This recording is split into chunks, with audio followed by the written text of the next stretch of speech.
एक बड़ा सुंदर चरित्र। एक बार माता पार्वती जी ने शिव जी से संसार में सुख और दुख के बारे में स्मरण किया। आवाज बढ़ाओ। शिव जी से सुख और दुख के विषय में माता पार्वती जी ने प्रश्न किया। थोड़ा ध्यान से सुनना, बड़ा अच्छा चरित्र। काशी में नंदन वन में भगवान शंकर और पार्वती बैठे हैं।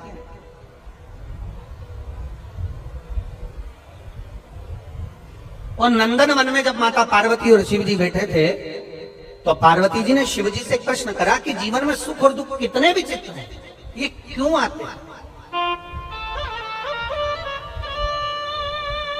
सुख मिला तो क्यों मिला और दुख मिला तो क्यों मिला? ये माता पार्वती जी ने शिव जी से प्रश्न किया।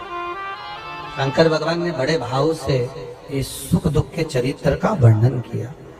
शिव जी कहते हैं, सुनो पार्वती, मैं तुम्हें एक चरित्र सुनाता हूं।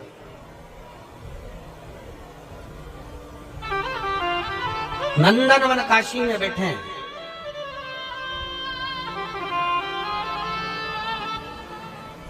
और नंदनवन काशी में बैठकर भगवान शंकर पार्वती जी से मैं तुम्हें एक चरित्र सुनाता हूं। एक सेठ जी, करोड़पति, धनपति, अरबपति, बहुत पैसा, दुनिया का सारा ठाट सेठ जी के पास में था। दुनिया का सारा वैभव सेठ जी के पास में था। करोड़ों का धन सेठ जी के पास में, गाड़ी बंगला सब कुछ सब दिया परमात्मा ने, बहुत दिया। पर सेठ जी कंजूस थे और उन्होंने अपनी जिंदगी में आज तक एक चवन्नी का दान नहीं किया। कभी किसी को एक गिलास पानी नहीं पिलाया। रिश्तेदार भी अगर आ जाएं तो वो पानी ना पिलाए, भोजन ना कराए। और रिश्तेदारों ने आना भी बंद कर दिया, कोई नहीं आता, कभी दान नहीं करा। और उसके यहाँ का नियम था, सेठ जी के 3 बेटे, सेठ जी के तीनों बेटों में से 2 बेटों की शादी हो गई, एक बेटा कुंवारा था, सबसे छोटा वाला। छोटे बेटे की शादी होना थी, सेठ जी ने संबंध देखा और बच्चे का विवाह करा। छोटी बहू घर के अंदर आ गई। छोटी बहू आई तो घर की जो जेठानियां थी, दोनों जेठानियों ने छोटी बहू को अपने कमरे में बिठाया और बिठाकर समझाया, सुनो,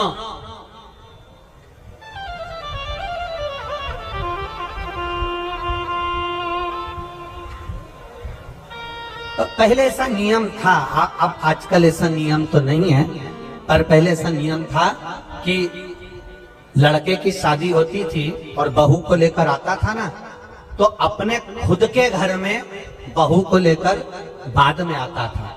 पहले उसको रुकने की व्यवस्था कोई रिश्तेदार के यहाँ, कोई नातेदार के यहाँ, कोई संबंधों के यहाँ, कोई पहचान वाले के यहाँ, उसको बहू को रखा जाता था। बोलो भोपाल में ऐसा था कि नहीं था? अरे बोलो, जम के तो बोलो, था ना ऐसा? लड़का शादी कर कर बहू को लेकर आया, सीधे अपने घर नहीं आया। पहले उसको कोई मित्र के आधिकारिक पहचान वाले, दीदी, जीजा, बहनोई, नातेदार, रिश्तेदार, कुटुंब, कबीला, अड़ोसी पड़ोसी, रिश्तेदार वाला, उसके यहाँ पर उस बहू को, उस छोरे को, बहू बेटा को वहां रोका जाए। काहे के लिए रोकते थे? उसको रोकने का कारण क्या था? उसको रोकने का कारण केवल एक था। क्यों रोका जाता था? केवल एक कारण से कि बहू जब वहां पर आए तो उसको हमारे घर के बारे में हमारे रिश्तेदार सब बता दें कि तुम्हारी सास ऐसी है, तुम्हारे ससुर ऐसे हैं, तुम्हारा देवर ऐसा है, तुम्हारा जेठ ऐसा है, तुम्हारा परिवार ऐसा है। अब जो छोटी बहू आई है तो दोनों जेठानियों ने उससे मिला और मिलकर कहा, सुनो, हमारे ससुर का एक नियम बड़ा प्रबल है, उसको याद रखना। हमारे ससुर का नियम बड़ा तेज है, उसको याद रखना। कौन सा नियम? छोटी बहू ने पूछा कि तुम्हारे यहाँ का नियम क्या है? तो हमारे ससुर का एक नियम है, कभी जिंदगी में अगर घर में रहना है तो दान बिल्कुल, बोलो बोलो जम के बोलो, नहीं करना है। एक रोटी का भी दान मत करना। अगर डब्बे में रोटी बच जाए तो दूसरे दिन उस रोटी को मिक्सर में पीस के चूड़ा बना के खा जाना, पर गाय को भी मत देना। ये हमारे ससुर का नियम।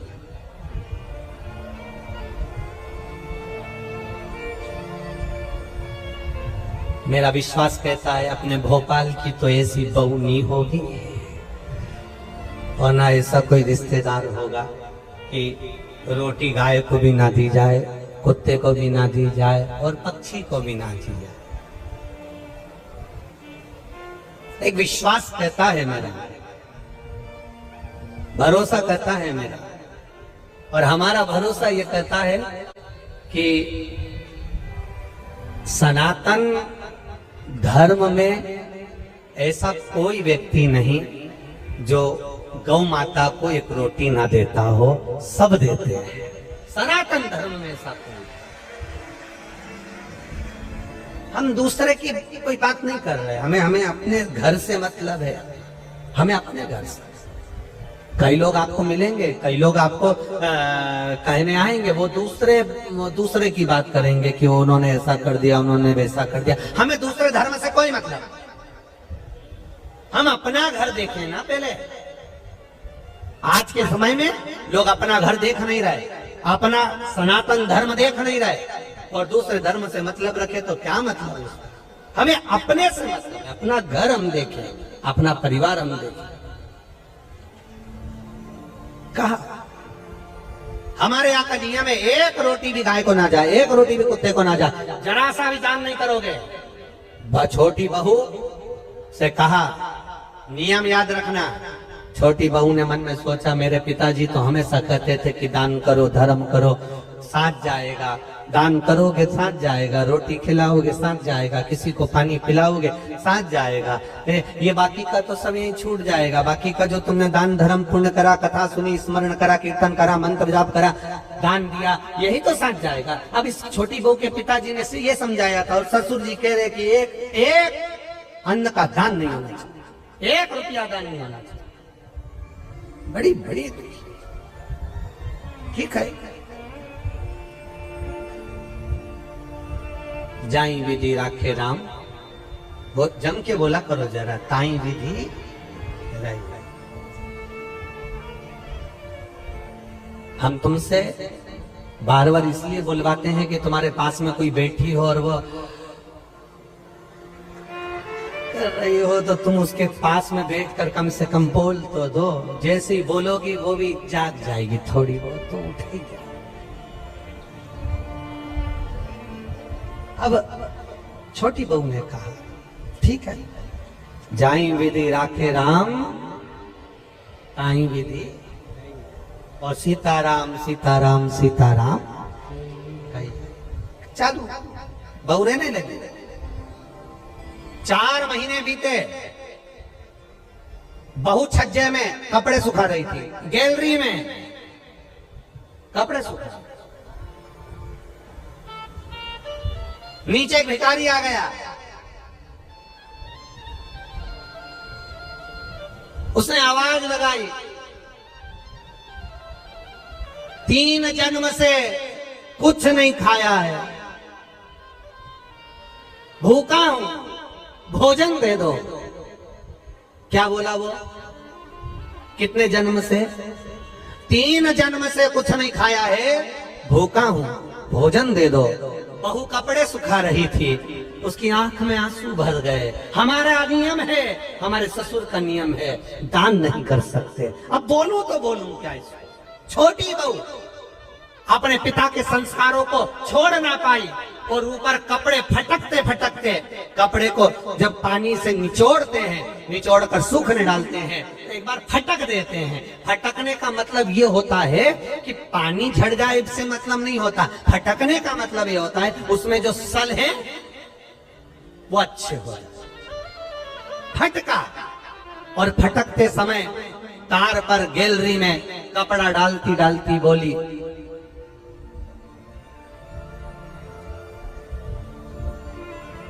बासी खाना खा रहे हैं, कल हमारा उपास है। क्या बोली? आप भी बोलो, जम के बोलो। बासी खाना खा रहे हैं, कल हमारा उपास है। इतना भिखारी ने सुना और भिखारी चले गए। अब भिखारी तो चले गया, पर नीचे जो कुर्सी डाल के अखबार पढ़ रहा था, कौन? जम के बोलो, ससुर। बस उसने सुन लिया। अच्छा हुआ तुमने ससुर बोला हो, नहीं तो एक जगह कथा कर रहे थे, उन्होंने कह दिया एक भिखारी तो चले गया पर नीचे जो कुर्सी डाल के अखबार पढ़ रहा था, तो लोगों ने कह दिया वो भी। भोपाल के लोग एक बात तो है, इस मामले में समझदार बहुत है। जबरदस्ती लोग भोपाली लोगों का, भोपाल के लोगों के कह देते हैं साहब माँ तो इतनी गाली बकते हैं, वहां तो ये साड़ा तेड़ा बोलते हैं, साहब माँ तो बात बात में अपशब्द कह देते हैं। हमने देखा, अरे हमको भी यहाँ पर 3 दिन हो गए, सब अच्छे से ही बोल रहे हैं, सब अच्छे। एक भी ऐसा नहीं मिला जो गड़बड़ बोला, एक भी नहीं। बड़े भाव, वो तो दुनिया के लोग हैं, कहते रहेंगे अपन तो अपना भजन करो। भिखारी चले गया, कुर्सी डालकर अखबार पढ़ रहा था, कौन? ससुर। और अखबार पढ़ते पढ़ते उसके कानों में शब्द गया कि बहू ने कहा बासी खाना खा रहे हैं, कल हमारा उपास है। भिखारी तो गया, ससुर को क्रोध आ गया और ससुर को गुस्सा आया, बताओ कल की आई बहू 4 महीने नहीं हुए, इसको कौन सा बासी खाना खाने को दे दिया और कौन सा इससे उपास करवा दिया? इतना अच्छा खाना मिल रहा है, रोज ताजा खाना खा रही है, अच्छे से रह रही है, इसका पति कमा रहा है और हम उपास करा रहे हैं। ससुर को क्रोध आया, उसने दोनों बहुओं को बुलाया, बड़ी बहुओं को बुलाकर कहा अब इस बहू को मैं अपने घर में नहीं रख सकता क्योंकि इसने मेरी बदनामी कर दी एक भिखारी के सामने, मेरी बदनामी कर दी है भिखारी के सामने।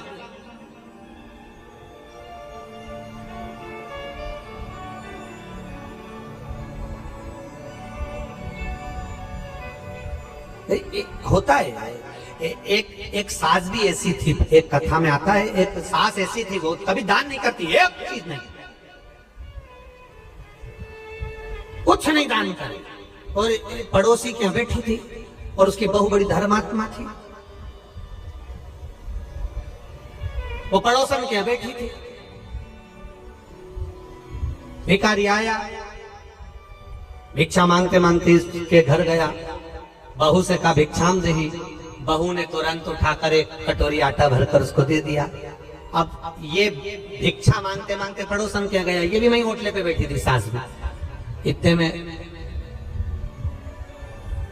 तुरंत सास ने वहां पर आवाज लगाया भिक्षुक ने, माता भिक्षाम देही, तो पड़ोसन ने भी उसको भगा दिया। तो इसने जो यहाँ बैठी थी पड़ोसन, इसने पूछा क्यों वो तीसरे नंबर के घर पर गए थे क्या? हाँ। कुछ दिया क्या? हाँ। क्या दिया? एक कटोरी आटा। इसने इतने में भिखारी का हाथ पकड़कर बोरिया लेकर अपने घर गए और बहू को बुलाया, बहू, ए बहू। बहू आई, क्या है मां? तूने भिखारी को एक कटोरी आटा दिया? हाँ। किससे पूछ के दिया? किसी से नहीं, अपना घर है, दान करना चाहिए। इतने में सास को गुस्सा आया और भिखारी से कहा, भिक्षुक से कहा, तुमने मेरे घर से आटा लिया? हाँ, वापिस दो।